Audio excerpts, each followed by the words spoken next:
Welcome back. We've been looking at simplifying nth roots and rational exponents.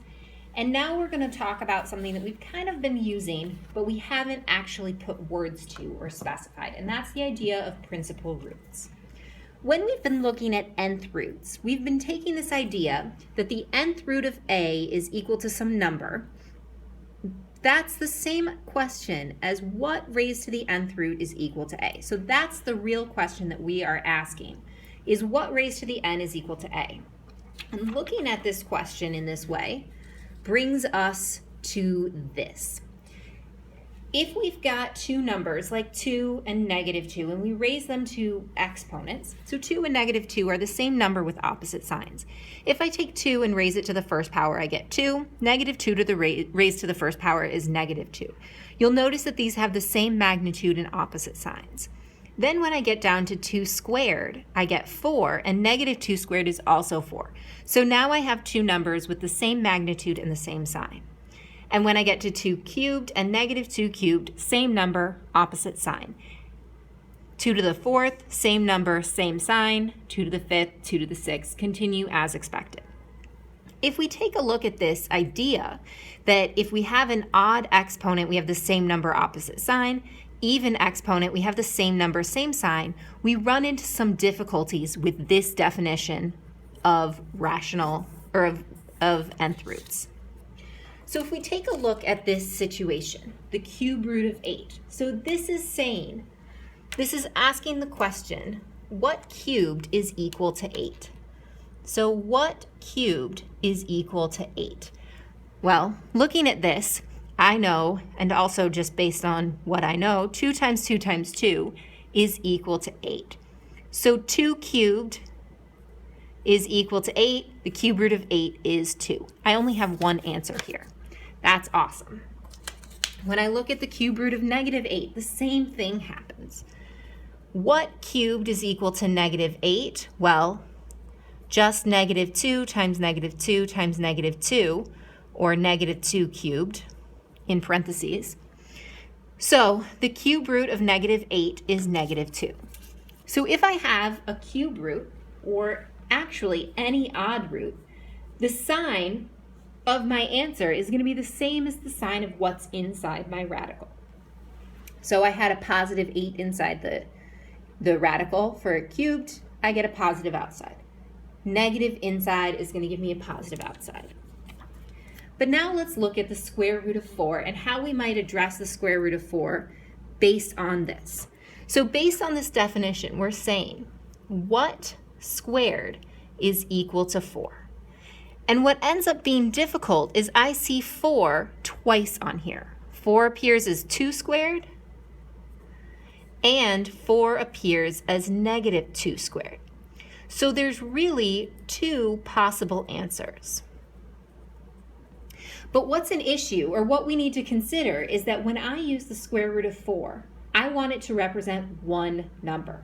I don't want it to be ambiguous, what I'm referring to when I say the square root of 4.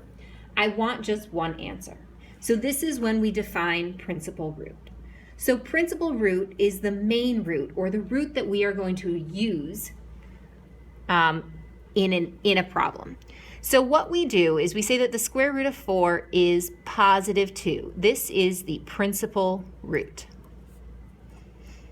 We are looking for principal roots unless otherwise stated. When we solve equations by squaring both sides, or by taking the square root of both sides, we do need plus or minus because we're asking for all values that will make a true statement. But if I'm just simplifying or working with the square root in an equation, the square root of 4 will be +2. This is the definition we are making.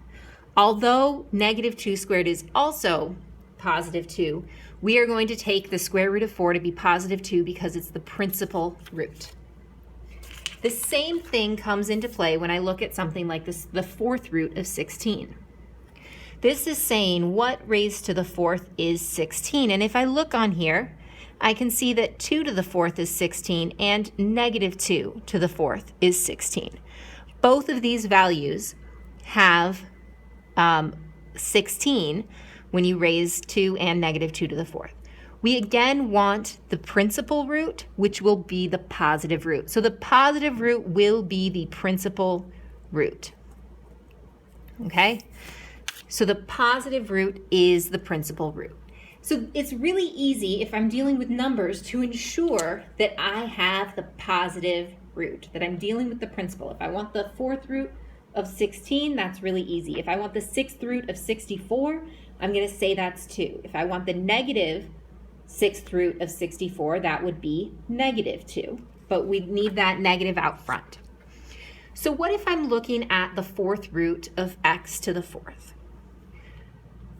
So if I'm just using my standard rules, I see a 4 and a 4, and that just becomes an x, right? No big deal. Awesome. Well, this is a variable. I don't know what that variable stands for. It could be any number in the real number system. So I'm going to take an example. Let's take x equal to 2. So I'm just going to take this and plug in. So I've got the fourth root of 2 to the fourth is equal to 2. All right.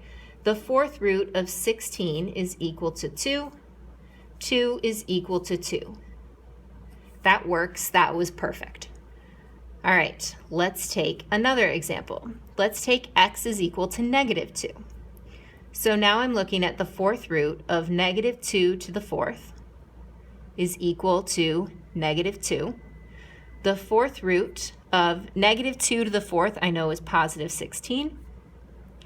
And I need the principal root of the fourth root of 16, which I know to be positive 2. Is positive 2 equal to negative 2?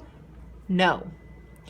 Because I am not ensuring that this is the principal root. Because x can be positive or negative,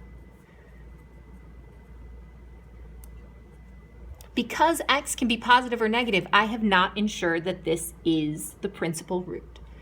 So to make sure that it's the principal root, I need to have absolute value. We are going to call this rule even, even, odd. Okay? So if this exponent, if the index is even, the exponent inside is even, and the exponent outside is odd, you need absolute values. Even index, even inside, odd outside, you need absolute value, okay? If this had been the fourth root of x to the 8, so let's just look at that really quickly. The fourth root of x to the 8, we would get x squared. I don't need absolute value here because x squared is always a positive quantity, so I don't need absolute value to ensure that it's positive. So even, even, odd. This is even, even, even, so I do not need it. If any one of these exponents does not match the rule, even index, even inside exponent, odd outside exponent, you don't need, if we don't match those, then we don't need absolute value. But if we do match these even, even, odd, we need to use absolute value. In the next video, I'll look at a couple examples.